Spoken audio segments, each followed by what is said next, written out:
Hello friends, welcome to my YouTube channel B Arnika academy. तो आज हम पढ़ने वाले हैं एनसीईआरटी क्लास 7 की जो ज्योग्राफी की बुक है, इसका नाम है हमारा पर्यावरण। इसका चैप्टर नंबर 3 है। इसमें हम अभ्यास प्रश्न करेंगे, ठीक है। तो देखते हैं इसका नाम क्या है, हमारी बदलती पृथ्वी, अवर चेंजिंग अर्थ। तो देखते हैं इसके अभ्यास प्रश्न। पहला क्वेश्चन, इसमें निम्नलिखित प्रश्नों के उत्तर दीजिए। क्या है इसमें, प्लेटें क्यों घूमती हैं? तो देखो आंसर इसका, पृथ्वी के अंदर पिघले हुए मैग्मा में होने वाली गति के कारण पृथ्वी के अंदर पिघला हुआ मैग्मा एक वृत्तीय रूप में घूमता है।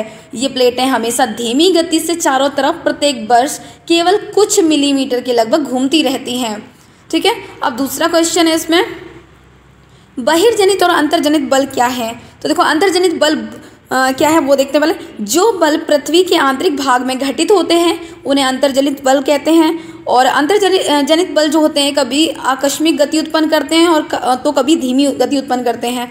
और जो बहिर्जनित बल होते हैं उसके बारे में देखते हैं। जो बल पृथ्वी की सतह पर उत्पन्न होते हैं उन्हें बहिर्जनित बल बोलते हैं। और इसके बाद तीसरा क्वेश्चन, अपरदन क्या है?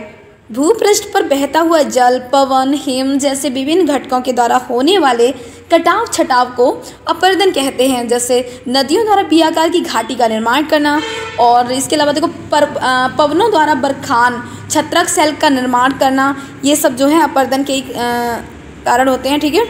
और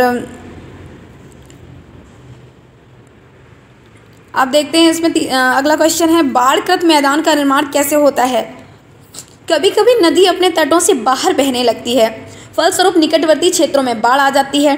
बाढ़ के कारण नदी के तटों के निकटवर्ती क्षेत्रों में महीन मिट्टी और अन्य पदार्थों का जमाव करती है। ऐसी मिट्टी एवं पदार्थों को बोलते हैं अवसाद, और इसमें समतल उपजाऊ बाढ़कृत मैदान का निर्माण होता है। अब अगला क्वेश्चन है इसमें, बालू टिब्बा क्या है?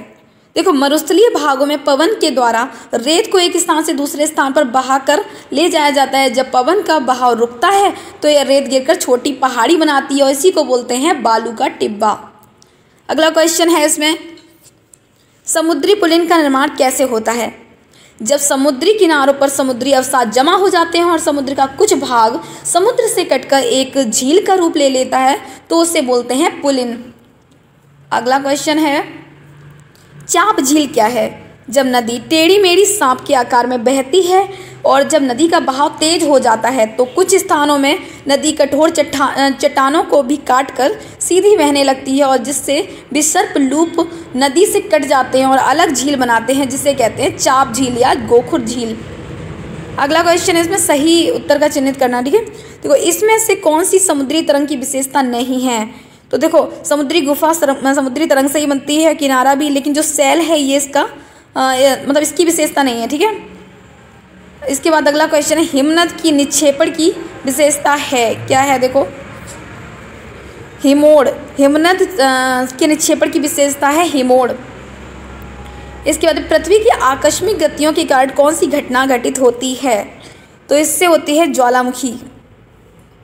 अब छत्रक सेलें पाई जाती हैं, छत्रक सेल कहाँ पाई जाती है? रेगिस्तान में। अगला क्वेश्चन है, चाप झील यहाँ पाई जाती है, तो ये कहाँ पाई जाती है? देखो नदी घाटी में, नदी के द्वारा ही बनाई जाती है ना।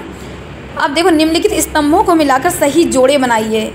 अब इनके बनाने हैं जोड़े, तो इसमें जो जोड़े बना रखे हैं सही से इनको देख लेते हैं। देखो हिमनद जो है बर्फ़ की नदी को बोलते हैं, विसर्प नदियों में बनते हैं, ठीक है। और जो पुलिन है समुद्री तट पर, और जो बालू टिब्बा है ये रेगिस्तान में होते हैं, और जलप्रपात कठोर संस्तर सेल, और ये भूकंप जो है पृथ्वी का कंपन।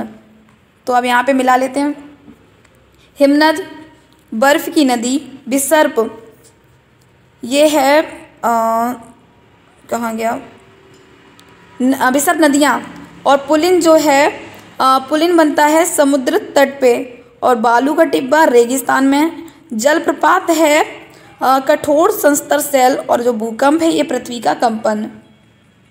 अब आगे देखते हैं। इसके बाद ये क्वेश्चन है 4, इसमें लिखा है कारण बताइए।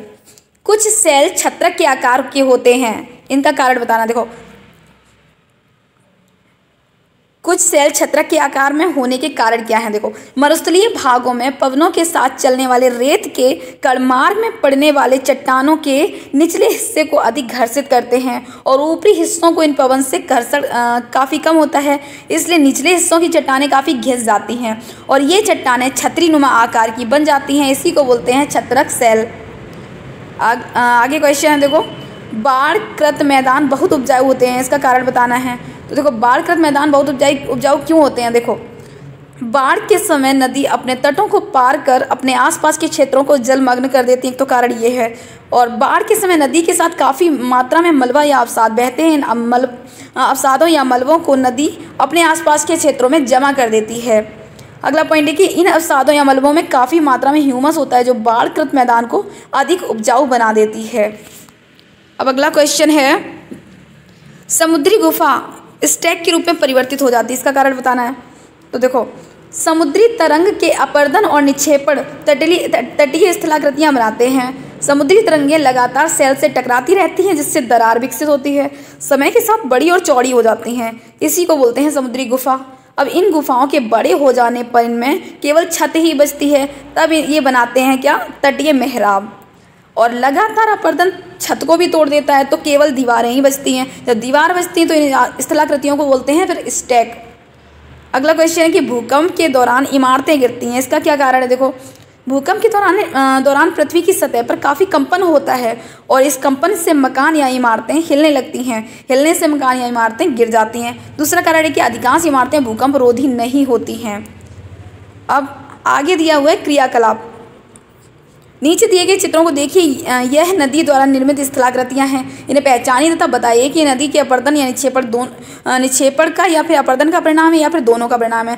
ठीक है, तो इसमें देख लेते हैं। ये हम इसको भरना है, तो यहाँ पे भरा हुआ, देखो ये यहाँ चित्र दिया हुआ था, तो ये बताना था ये कौन सा चित्र है। तो ये स्थलाकृति है जलप्रपात, और किसकी वजह से बनती है? ये अपर्दन की वजह से। और दूसरा जो है ये है नदी विसर्प, और ये अपर्दन या निक्षेपण दोनों की वजह से।